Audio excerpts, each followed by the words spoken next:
He's the owner of the West Side Drive-In. Order up. And a deacon at Our Lady of the Rosary Parish in East Boise. Time now for Cooking with Scripture, as Chef Lou Aaron provides you with the most delicious Bible study you'll ever hear on the radio. It is 7:27, and time now for a best of Cooking with Scripture. Chef Lou could not be with us this morning, so we dove into the Wayback Machine, April 2nd, 2024, talking about the Feast of Purim. Chag Purim Sameach. That's what I thought Bless it you. was. Bless you. Chag Purim Sameach. Okay. I gotta- Tell us just about said that. Happy Purim. Purim? Oh, and with your spirit.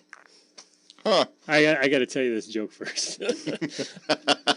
So Father Shio celebrated Mass for us Sunday night because Father Dat was a little under the weather. So his mic, his earpiece mic was not screwed in all the way, so it was just creating in the church.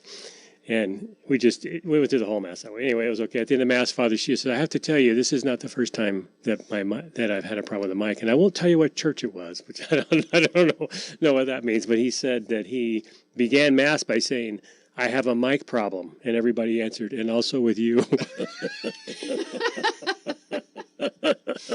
Oh, man. We just become creatures of habit. Yes. This is the part of the Mass where I say, and with your spirit. Yes, and Yeah. with your spirit. Yeah. And it's funny, and I also, I after Mass, I went home visiting communion, and it's amazing.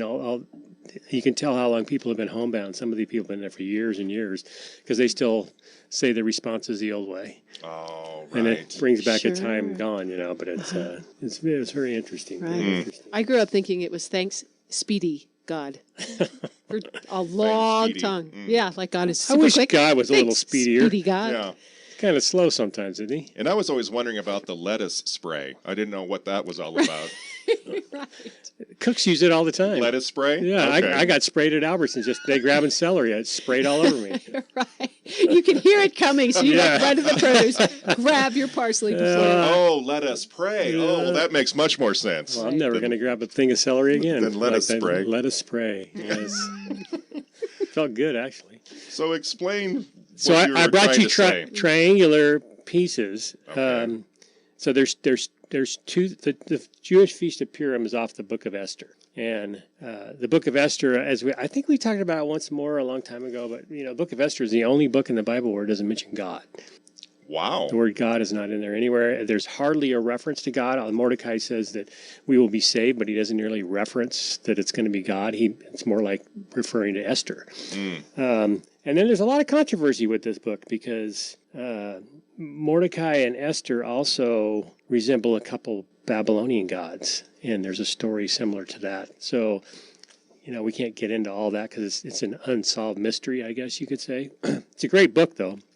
And this is the Feast of Purim. Purim means lots in Hebrew. And what it is Haman was the prime minister of Persia, and he didn't like Jews. And they were in exile. They were away from their promised land, and they were in the Persian Empire. And King Ahasuerus executed his wife for failing to follow his orders, so he's looking for another wife. So Esther was a maid servant, and Mordecai told her not to tell the king she was a Jew or that she was actually married. So, Oh, I didn't know that. yeah, The married part. yeah. So he, Veggie Tales failed too.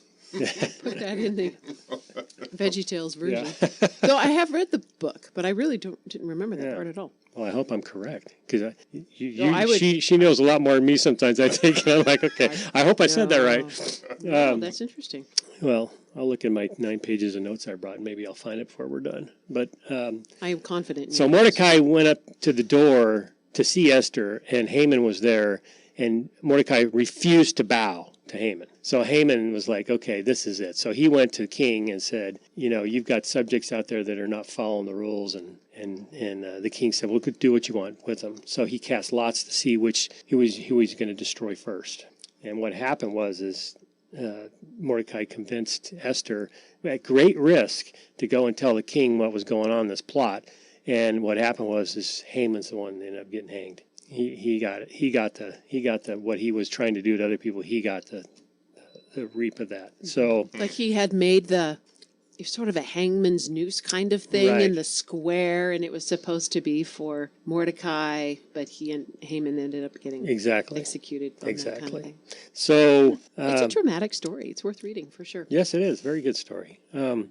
So the food I brought you. So the Feast of Purim. The Feast of Purim is kind of a quasi feast. The Jews call it. And what I mean by that is they don't follow all the rules of a feast, because usually on a feast you're fast, which they do fast for 3 days, but they don't do any work. Like on the Sabbath, they don't do any work, and they stay at home and they do the prayers and follow the rules. Well, on the quasi feast is where you can still go to work and you just celebrate it, and it's more of a happy feast. The tradition has it to where they're not allowed to drink water; they can only drink alcohol. So. My kind of feast. So that's why they call it a happy feast, because they end up getting drunk. So, and then the person who is in charge of the feast, the rabbi, he's very happy too, and he gets to make fun of some of the Torah stories. He kind of changes them a little bit. So it's I don't know if they do that anymore, but this is in the old days. The first time we see this feast is in the 2nd century BC. It's in the Mishnah. They talk about it. And that's another controversy, is that no one heard of the Feast of Purim until the 1st century BC. There's a mention of it, but before that, we never heard of it. So, but still, it's okay. It's tradition, and they have a good time. So what they do is, the tradition now is to give 2 kinds of food to the poor. One a savory, one a sweet. And I made you triangular pockets because they were meant to hide the secret of Esther going to tell the king, and they're hiding. So these are these folded cookies, which that's just date filling in there, and then the pockets are kind of a sweet savory. That's actually just ground turkey, and they're hidden. That's what they're supposed to mean. They're hidden food. So you eat them, and they're like dumplings. So that's just turkey filling with raisins and a little bit of onion and Some nuts. some pecans. tasty. Yep, pecans, and The broth cooked is in chicken delicious. broth with some red wine. It's always traditionally cooked with red wine, or red wine in there, because alcohol is very important in this feast. It sounds like it. And what bush is this that you put in the bowl? That is dillweed, my friend. That's Oh, yeah. Yes. Down You the like hatch. pickles? Smells good. Yeah, I love pickles. I try to keep Brian supplied. with Yes. She's my dealer. So this is a lot. She's my dealer. I think I just heard a siren. I'm hearing beeping, so I don't know Hide what's the going on. stash, hide the stash. That is dill that you put in your pickles, right? Without a doubt. And one grape leaf. There you Well, go. I have heard, that they marijuana dealers they cut their crop with, they put marjoram in there too to get. That would be awful. I know. I don't know. I've heard they put marjoram in to make their whatever. No. Well, this Get went more profit. sideways really quick. Well, I'm sorry. My bad. Yeah, Mea culpa. that's okay. We all have colorful past, don't we? Yes, we do. So Purim. And these are good too. So date filling, that's date filling. Yeah, it's usually just a pastry. That's just puff pastry. really good. Yeah, the date filling. That's just pureed dates with a little bit of pureed strawberry I mixed up with a little bit of date syrup. Wow. And it's real simple, no sugar. There's a little bit of monk fruit I put on top. Monk fruit sugar, that's Yes. Yeah, We As use a that a diabetic, lot. I can have that. Yeah. yeah. So there's a lot of alternatives out there to the bad stuff. Yep. But that's another subject, I guess. I've got all these pages of notes, and you've thrown me off I with got with you the, off with track. the drug dealer the part foods there. are intended to be Triangular. hidden. Yeah.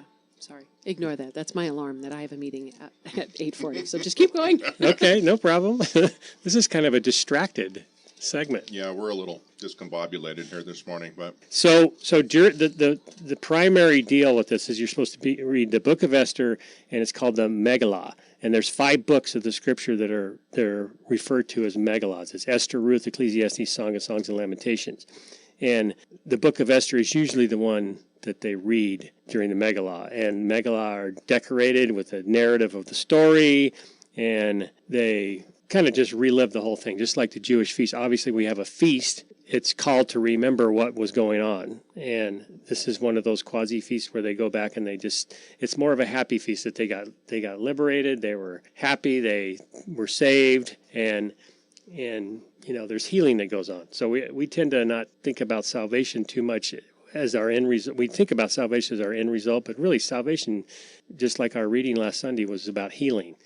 And healing is at the heart of salvation, and we can never forget that, is that God wants to come and heal us, and we need to be allowed to do that. And like the previous segment, we got to put our trust in God. All of us get these distractions, and it's funny, in that last reading on Sunday, the gospel reading started out by saying, as Jesus passed by, he came upon a blind man. And my brain goes, okay, well, chapter and verse are new, right? In the Bible, we read books in chapter and verse, yes, right? And we think a new chapter is a new story, and goes on and on. So it caught me when I was doing my studies of that reading in the Bible in John chapter 9, verse 1. It doesn't say as Jesus passed by; it says as he passed by. So I thought, okay, well, we're in the middle of another story. We're not beginning a new story; we're in the middle of another story. So I went back to John chapter 8 and I read it, and Jesus was in the middle of arguing about Abraham, their father. He's in 30 verses of arguing with the Jews about Abraham, their father, how he played a role in that.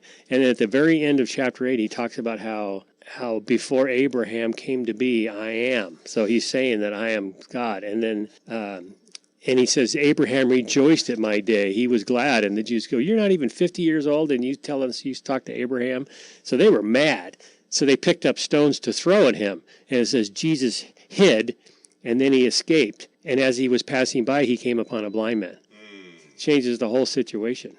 Yeah, it does. Changes the whole situation. So it's not like it was a new day, and he was in the middle of running for his life. And we run for our life sometimes, but so what did Jesus do? When he was finding a very desperate circumstance, and it was he was getting ridiculed and fighting for his life. What did he do? He turns around and heals. He pours himself out.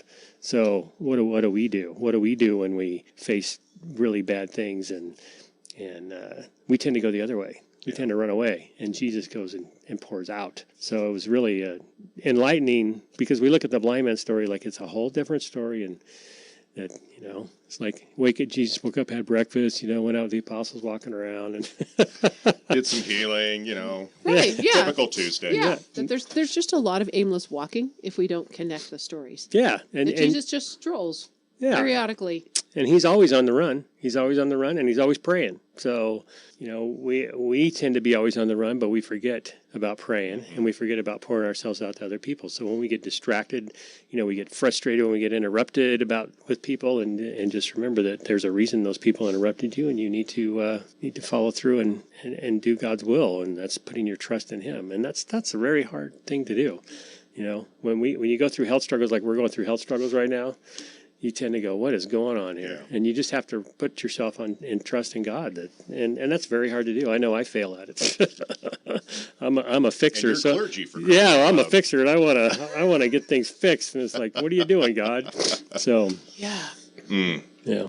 Anyway, can you leave us with I would love prayer? to. May Almighty God bless us in the name of the Father, and the Son, and the Holy Spirit. Amen. Amen. Thank you.